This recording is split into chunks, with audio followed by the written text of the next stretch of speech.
Imagine leaving a senior leadership role and redesigning your entire life from scratch in a brand new country. In this episode of Success Redefined, we're talking with Regina Huber about freedom and conscious choice, self-leadership, and what it takes to create a life and a business that feels meaningful from the inside out. Regina's information and links, etc., are all in the description. But for now, let's go join the conversation. And so, all right, Regina, for you, when you started your career, where did you start? What were you doing? And what did you think success would look like at the time? Yes, it was, of course, a very different time a few decades ago. No internet. Yeah. You know, I was really looking for a place to work where I could potentially move abroad after some time. And that was my big goal. I started working at the Boston Consulting Group in Munich, and not because I was into consulting or I really knew what they were doing. I actually really had this vision on my mind that I wanted to move abroad. And I did know that they had quite a few offices around the world, not as many as they have now, but they did have quite a few. That was in Munich. 2 years later, there was an opportunity to move to Spain. And I Wow. didn't speak Spanish at the time. I was actually more looking toward the US, but that didn't work out so quickly.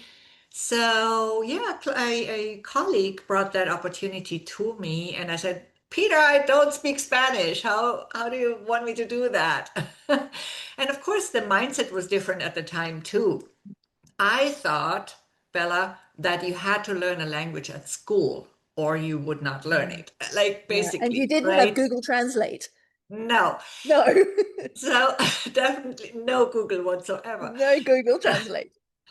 So, yeah, long story short, I had a first interview in English, and then I was told, okay, if you speak Spanish in about 3 months, you can then move here. And that's what I did.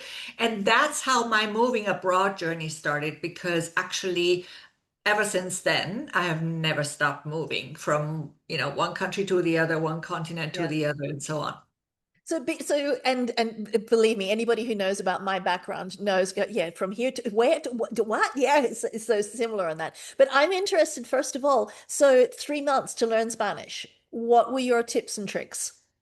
Well, first of all, the company did pay for Spanish lessons. Mhm, They were one-on-one lessons, and that's how you learn the fastest, of course. mhm. However, the language school was actually on strike when I wanted to start. So I started Very myself. helpful. I got the books and I started teaching myself. Of course, once I had those lessons, it went much faster. What I also did, though, is I picked up Spanish newspapers so I could acquire Mm. vocabulary faster and wider vocabulary. And every night I would sit at night and have an alcohol-free beer. Mhm. And I would study Spanish. And this is how I made pretty fast progress. Of course, it wasn't fluent when I got there or when I had my next interview, which was now on the phone, but it was sufficient. And once I got there, I had this practice, and the Spaniards, they speak very fast. So either you catch up or you never have a conversation. Mm. And just while we're on that, because I think this is a fascinating subject for a lot of people who, when they're going through the whole process of redefining what success means to them, a lot of people are considering moving to different countries. I mean, I'm now living in magnificent Prague, but I've also lived in a whole bunch of other places. And so coming back to the language thing, one thing that I know that I always have challenges and a lot of other people in that, like for Italian, for instance, I can pretty much read Italian. And but then formulating to get it out and become fluent. How did you get, well, forget the fluent, become conversational. How did you bridge that gap from being able to read through? Because if you started from German, at least it's a similar basis into Spanish being a romantic language. How did you bridge that gap to get it from here through to come out through here? Well, I did speak French at the time reasonably because I had studied it at school, Hmm. and of course English and Latin. And Latin helped me a lot because that's actually the commonality of those Yes. Roman languages. For me also, Italian would be my easiest language of all, actually. It's the easiest to pronounce for me. Yeah. It's I can easily get into it. When I travel to Italy, things come back. I never studied the entire grammar and I don't have all the vocabulary, but I understand it really easily and I can speak it quite easily once I'm in it. However, and not correctly maybe, but Mm. for vacation purposes. Now, with Spanish, at first, of course, because I knew French, sometimes it helps, but it doesn't. You know what I mean? Like sometimes you use words that you think are right from the other language, and they are actually not.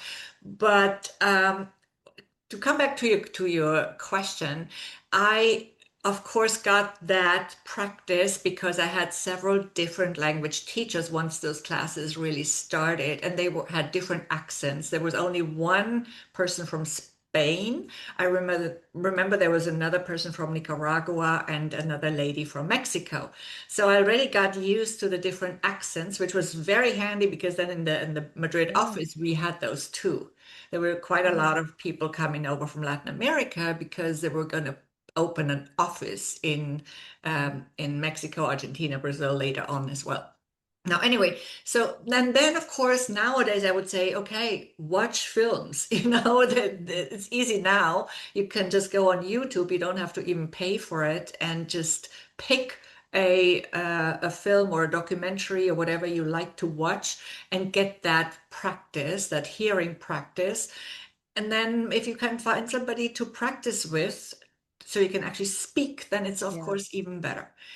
Yeah, Yeah. that's how that worked. And later Yeah. on in Spain, I also had the opportunity to then learn Portuguese again because we were going to open an office in Lisbon. We needed that language for work. And yeah, and I had a teacher from Portugal. She was very strict, very traditional in that sense, but also very good at the same time. And this is how I was able to speak Portuguese a few years later as well. And later also to move to Brazil and help them open an office there first and then have my own business in Brazil. Although I must say, European Portuguese and Brazilian Portuguese are very different, right? I've heard And that. some of the Yeah. listeners know that. Yeah. And so one of your driving characteristics in your life is the term freedom.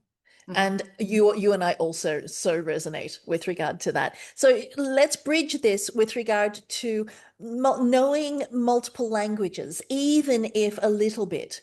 How does that assist with the whole freedom perspective? Well, first of all, it's easier to connect with people in other places, so you can feel more like yourself. You don't have to focus constantly on, oh, I cannot communicate.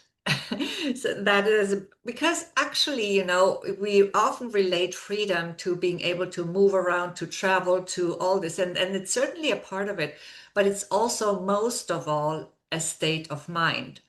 Mm. So it gives you some of that inner freedom and the communication freedom, the freedom to learn more about other people's lives, how they think, and the freedom to learn more about humanity, to understand other people better because you can now communicate with them. Even when I went to Turkey or to places like for example, Tanzania, right? I Wow. would always make a little bit of an effort to at least learn a little bit of the local language, not just to have people see that you're actually interested and Mm. to generate this kindness, but also to be able to communicate because there are places where English is not spoken or French is not spoken or Spanish is not spoken. right? And we as Germans, of course, have always had this problem because not so many people speak German. And I think it's just, even though I might not remember a lot of Swahili words right now or a lot of Turkish words right now, it was really useful in the moment. And should I ever go back, it'll come back very quickly. Yeah. And for me, that's just simply a mark of respect. If Mhm. I'm going to somebody's country, somebody's house, to be able to at least speak some basic please and thank you, and just that's just being respectful. That's just being well mannered. But it's interesting as well when you mentioned the German thing, something that came up, and that also comes in with the redefining success and how we look at the world. I had an interesting conversation quite some time ago with somebody about they said, "Oh, German people are always very abrupt and blah, blah, blah." And I said, "It's really interesting. For me, that comes down to a language situation, because a lot of times a German person, where in English that particular thing would be phrased as a question, in German, it's a statement because it's just obvious. But can you pass me the salt? It's like, oh no, let me think about it for a moment. So Right. I also think that part of being successful in the world is having an understanding of language and how it affects culture, and but then also looking at the broader perspective of people. Your thoughts? Yeah, absolutely. And I also want to come back to language. It's also the sound of the language because some Yes. languages just sound a little bit harsher sometimes. And Mm. the same is true of different accents in languages. I mean, Spanish, European Spanish sounds harsher than most of the Latin American versions of Spanish, So there's also that. And yes, so it's there's so much that comes into a culture, and one of them is language, right? But then there are all these other aspects that we have. And one thing that I have learned, and I'm sure you have probably had a similar experience, Bella, everywhere I go, any culture I get to experience, there are always things that I consider beneficial Mm. and other things that I don't. Mm. And then we develop this discernment about, okay, and also the freedom. It comes back to freedom of, okay, taking on, adopting what we choose to adopt. Everything is a choice, right? And leaving the rest behind.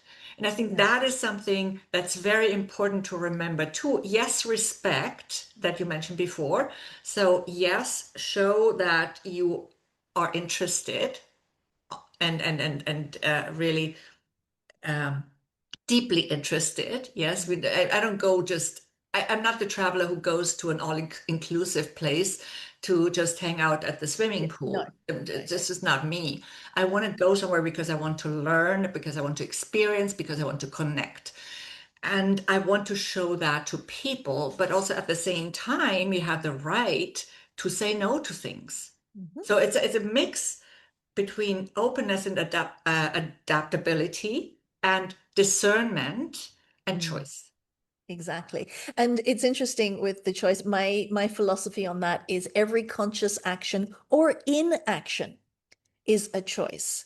And Absolutely. the Eleanor Roosevelt quote, nobody can make you feel inferior without your consent. I would take that a step further and say, short of somebody physically hitting you on the head, nobody can make you feel anything without your consent. And I think that's also part of considering as people go on their success journey. So let's bridge that to what are you doing now? How are you now living your version of your successful life in the today? Yeah, I think, we all define success differently. Mm. Although we Yes. sometimes think And we have moment to the moment. right. And for me, a big piece of it is fulfillment and impact. Mhm. Also doing it in my way. That's also why I wrote my book, Living My Freaking Amazing Life, Create the Life That's Perfect for You anywhere in the Mhm. world. Because it's not about, oh, you need to do it in my way, but maybe the book can give you some inspiration about how you would like to do it. And, Mhm. and, and this is exactly the concept that I have also about success. really to create, to give yourself permission to create that, what I call freaking amazing life for yourself. And never forget yourself in the process. Whatever your definition of success is, whether it's maybe sometimes it is more focused on money, on a title, on a career path, or on a specific business achievement. But then what's really important is to keep that essence of who you are.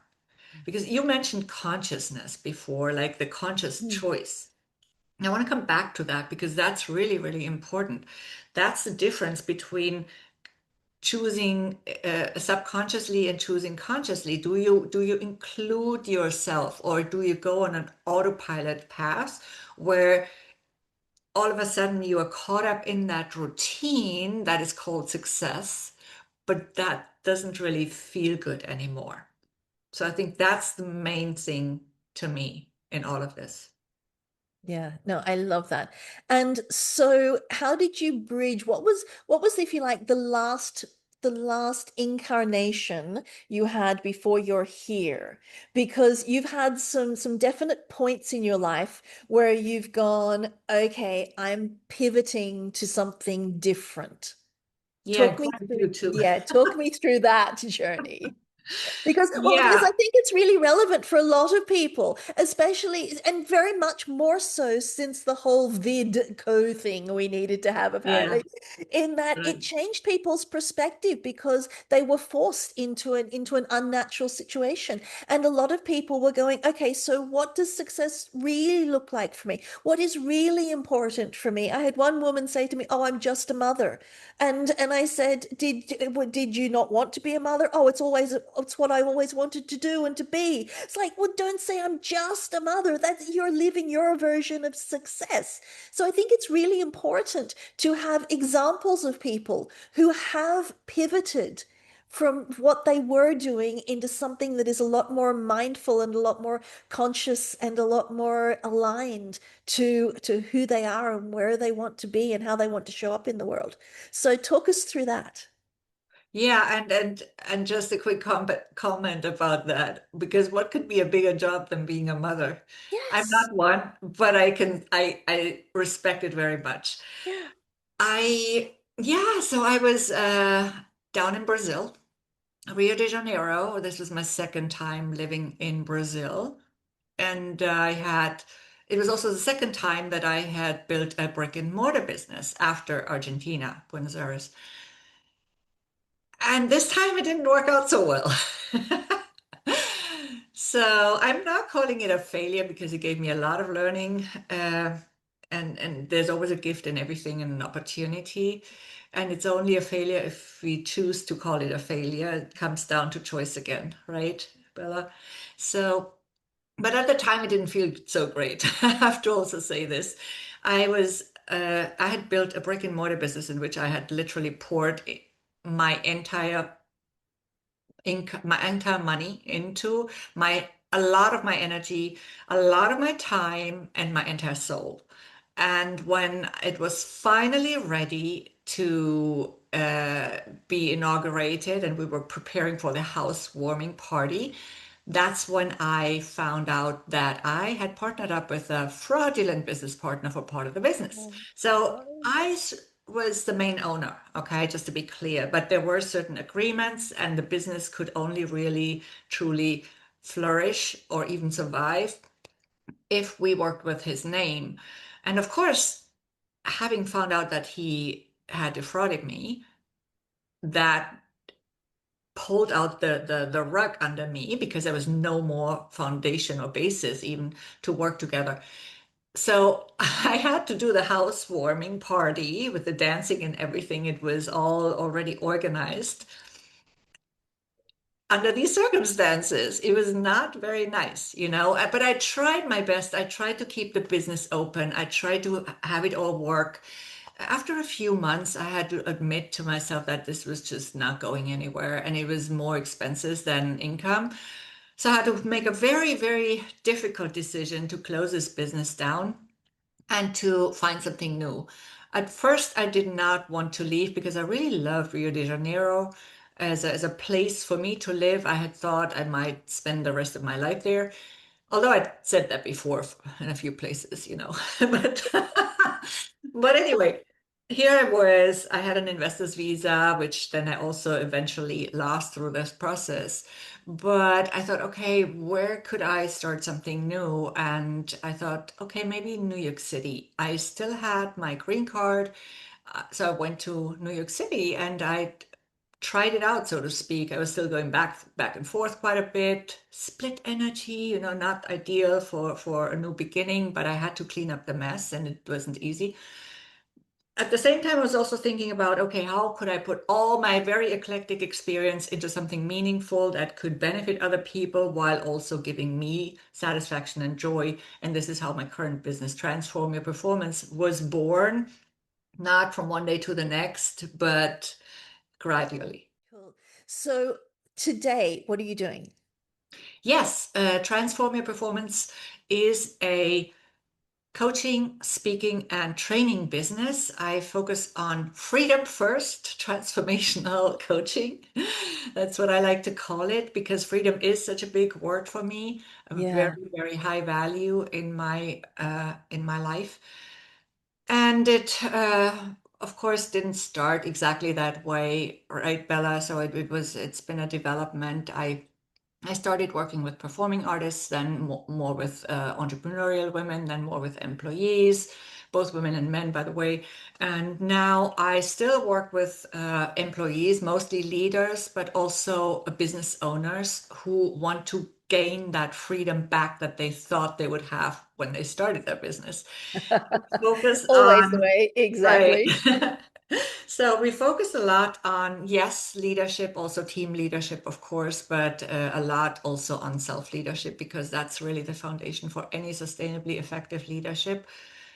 And also mm, on really bringing that essence of us into the business and into the leadership and not forgetting about that.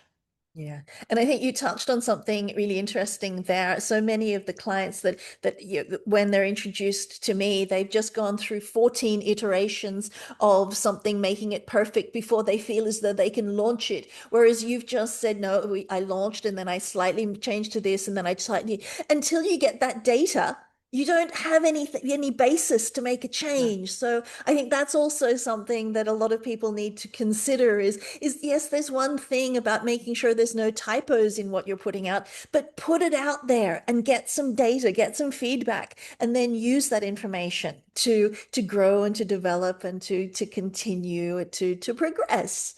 So, okay, to wrap, what is your best tip or collection of phrases or whatever for somebody who's saying, maybe I do need to redefine what I think success is in my world? What makes you feel good? Where do you find joy? Is that still in your life? Is it not? So think about that and really start journaling on it. I know journaling is not the favorite thing for everybody to do, but if you don't like to write it down, although I do think it helps, then at least go through that mental process and allow yourself to daydream and to in this way gain clarity about what you would like to bring more of into your business, into your work, or maybe there's none of it in it right now and you want to bring that back. And also, one other thing is if you don't do it, nobody will do it for you because we can only empower ourselves. No one can empower you but yourself. And that's also where your power lies in that heart desire because we would not have that if it didn't have a function. So let's remember that. I love that. Thank you so much for joining me today. It's been an absolute thrill to talk with you. No, thank you so much for your brilliant questions. They brought something out of me, I guess. And it's always really, really cool to come on to a true conversation. And that's for me, I'm all about human centered. Like even with my AI work, it's human centered AI, or the training and development, the learning and development, it's human centered. It's like, how do you apply this? How does the person benefit and grow? And I kind of feel the same way about my podcast conversations. So thank you, Regina, so much. Take care, darling. I'll talk soon. Bye. Thank you.